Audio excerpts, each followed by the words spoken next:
during that speech, we've just outlined some of the figures there, and you also talk about a revenue shortfall of up to $20 billion.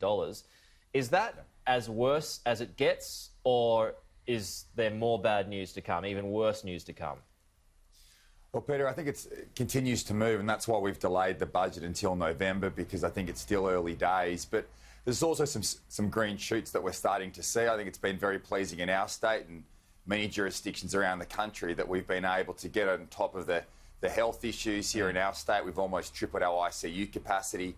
That's enabled us now to start lifting restrictions in a way that we believe is safe, but at the same time can get as many people back to work as quickly as possible. So our focus, as you say, is moving from a response where we've invested around $13.5 billion in stimulus measures to help businesses keep people on.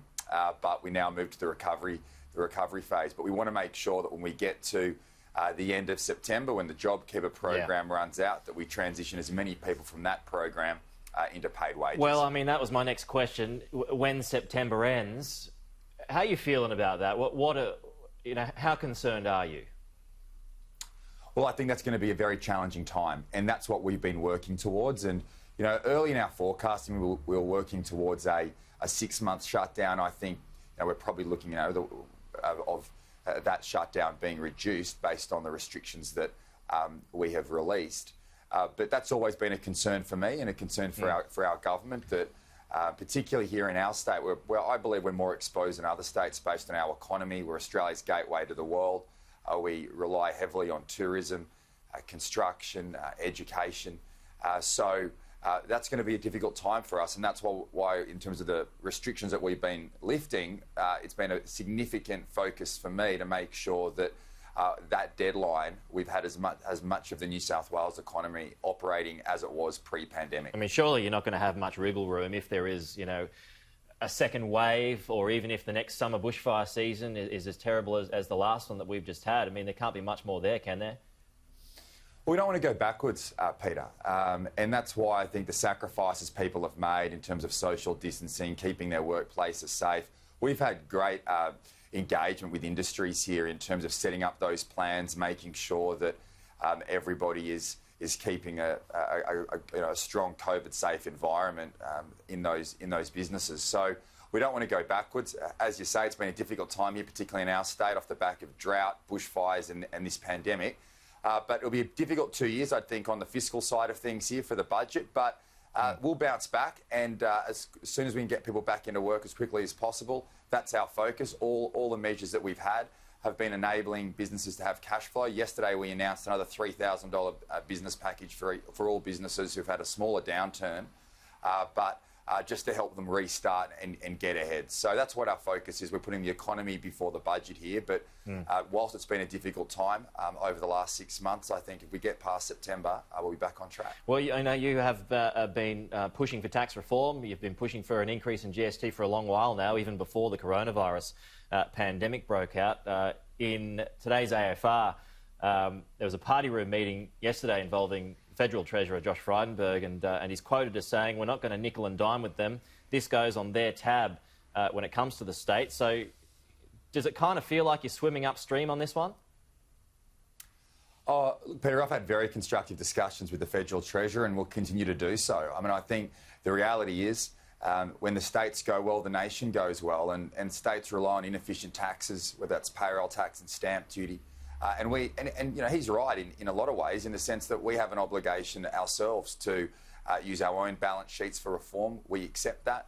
But at the same time, I think as a nation, we should be working together, and where we can find common ground to assist each other in, I guess, enabling some of these reforms, we should. The reality is a lot of the work that the federal government has spoken about in terms of productivity, a lot of those areas for improvements lie wholly within state jurisdictions. But I think it would be easier if the federal government was to work with the states to achieve some of these reforms, if the productivity and the economies of the states and territories are improved by removing some of these inefficiencies, well, the Commonwealth does better as well. So we're all in it together. I'm very confident, based on the discussions I've had with the Federal Treasurer.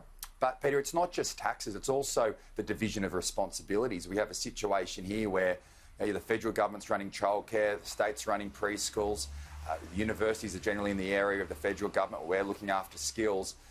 The health system, in terms of funding arrangements and operation, the state system works kind of against the federal support. So I think there's a lot of areas where we can, coming out of this pandemic, we can work together to improve things for us as a future generation. So if you're continuing to run into that dead end when it comes to raising GST, do you want to proceed with that idea? Look, obviously GST is a difficult one because you've got to get all the states to agree, and that's always a challenge.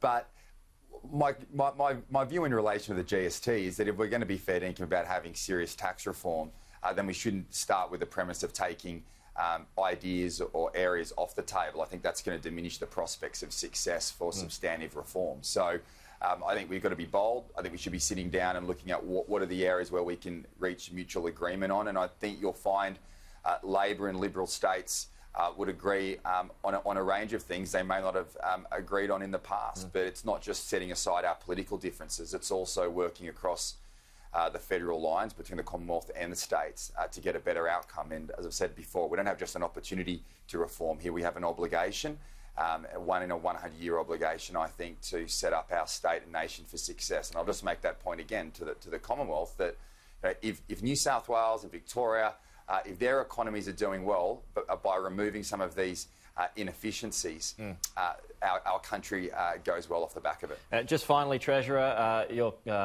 colleagues north of the border are moving to freeze public sector wages. Does that energise your argument here, even though it's going to be before a court?